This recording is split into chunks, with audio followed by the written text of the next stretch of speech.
नया फिर दिन हुआ,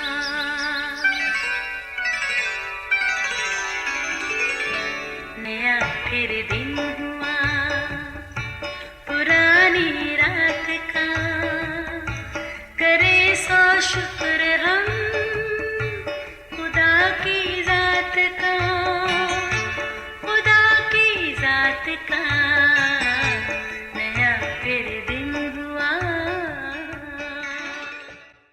आज की आयत, कुड़ना बेवकूफ़ को मार डालता है और जलन अहमक की जान ले लेती है। अय्यूब 5 बाब उसकी दूसरी आयत। अजीज़ों, रिश्ते नाते सोच के मुताबिक तो जितने मजबूत होने चाहिए उतने ही वो नाजुक और हसास होते हैं, गोया कच्चे धागे से बंधे हुए जिनको टूटने में कुछ पल भी नहीं लगता, मगर जुड़ने में वक्त का अंदाज़ा कुछ नहीं। कभी कभार कुछ ऐसे वाक़यात वक़ूअ पज़ीर होते हैं कि रिश्तों की असलियत, खासियत और अहमियत हमारी अदराक से परे हो जाती है। जैसे एक घराने में एक के बाद दीगरे 3 बेटियां पैदा हुई। बाप इस कदर बेजार हुआ कि बीवी से कहने लगा, सुन लो, आपके अगर बेटी हुई तो किसी को दे दूंगा या बाहर कहीं छोड़ आऊंगा। अब देखा जाए तो माँ का क्या कसूर, खुदा की देन है, फिर बेटी तो रहमते खुदावंदी है, ज़हमत तो नहीं। खैर, करना खुदा का ये हुआ कि अब के बार भी बेटी ही पैदा हुई, जो बाप पर बेहद गिरा गुजरी। जब कुछ दिन गुजरे, उसने अपने कहे मुताबिक बेटी को कहीं बार छोड़ दिया। सोचा कोई देखेगा तो ले जाएगा। फिर जैसे ही सवेरा हुआ, चुपके से जाकर हालात का जायजा लिया। देखा बच्ची वहीं पड़ी थी। मजबूरन उठा के उसे घर ले आया। अजीजों, जरा उस आदमी की बरहमी तो देखिए, न जाने क्यों औलाद देने वाले के साथ खफगी के सिलसिले चलने लगे। इस सूरत में हर रात को बच्ची बाहर रखा था, वहीं से सुबह उठाकर ले आता। आखिर थक हार के ये सिलसिले भी बंद हुए। अजीजों, ये सब कुछ कहना या सुनना दोनों सूरतों में तकलीफ दे है, मगर ये हमारे मुआशरे की सच्चाइयाँ ज़रूर हैं। चलिए देखते हैं आगे क्या होता है। आखिरकार उसी घराने में अगला पैदा होने वाला बच्चा बेटा था। बाप ने खूब खुशी मनाई, मगर अफसोस न जाने कैसे उसकी एक बेटी किसी वजह से वफात पा गई। फिर ऐसा ही होता रहा। एक के बाद दीगरे 2 और बेटे पैदा हुए। फिर हर बेटे की पैदाइश पर देने वाला उसकी एक बेटी को ले लेता था। अब फकत वही बेटी रह गई जिसको अक्सर बाप बाहर छोड़कर आता था। अजीजों, जैसे तैसे वक्त आगे बढ़ता गया, घराने में काफ़ी बदलाव भी आ गया। माँ वफात पा गई, लड़के जवान हो गए। अब बाप भी उम्र के उस हिस्से में था कि उसको किसी की मदद की ज़रूरत होती, मगर बेटे थे कि हर कोई अपनी दुनिया में मगन रहता।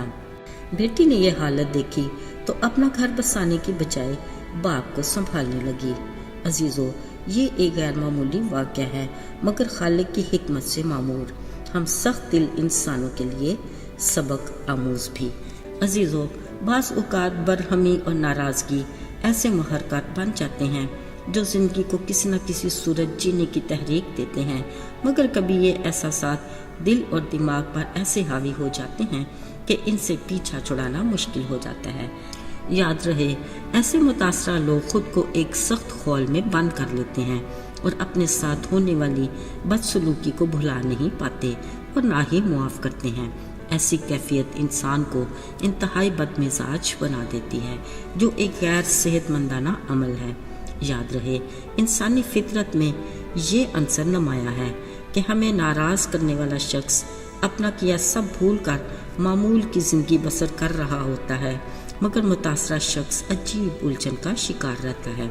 अजीज़ों, ख्याल रहे, माजी जो गुजर गया उसको हम कतन तब्दील तो नहीं कर सकते। ये सिर्फ हमारे लिए ही दुख का बायस होता है, जो सरासर खुद के साथ ज़्यादती है। कलाम मुकद्दस में लिखा है, कुड़ना बेवकूफ़ को मार डालता है और जलन अहमद की जान ले लेती है। बेहतरी इसी में है कि हम अपने मामलात खालिक खुदा को दे दें, वही इंसाफ करने वाला और बदला लेने वाला है। ज़रा याद करते हैं समसून को।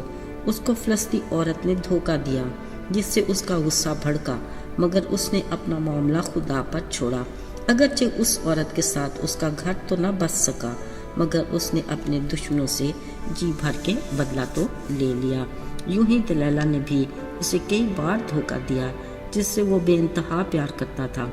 आखिर चांदी के चमकते सिक्कों के लालच में आकर उसने शमसून को दुश्मनों के जाल में फंसा दिया, यहाँ तक कि उन्होंने उसकी आंखें निकालकर उसे कैद खाना में डाल दिया। बावजूद इन सब बातों के शमसून ने अपने माजी की हर तलखी को भुला दिया। उसे दलैला से कोई गिला शिकवा नहीं था। उसने ये मामला भी खुदा के हाथ में ही दे दिया। आखिरकार खुदा ने उसकी दुआ सुन ली और उसके दिल की आरज़ू को पूरा भी किया। असल में ये खुदा के लिए उसका प्लान भी था, अगरचे वो खुद भी मरा मगर अपने साथ अपने हज़ारों दुश्मनों को भी ले गया। अजीज़ों, नाराज़गी बरहमी एक फितरी अमल है। इस बारे खुदा के फरमान को कभी ना भूलें कि गुस्सा तो करो मगर गुनाह ना करो।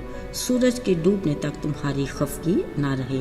यकीनन इसी में हमारी बेहतरी और भलाई भी है। आइए दुआ करें।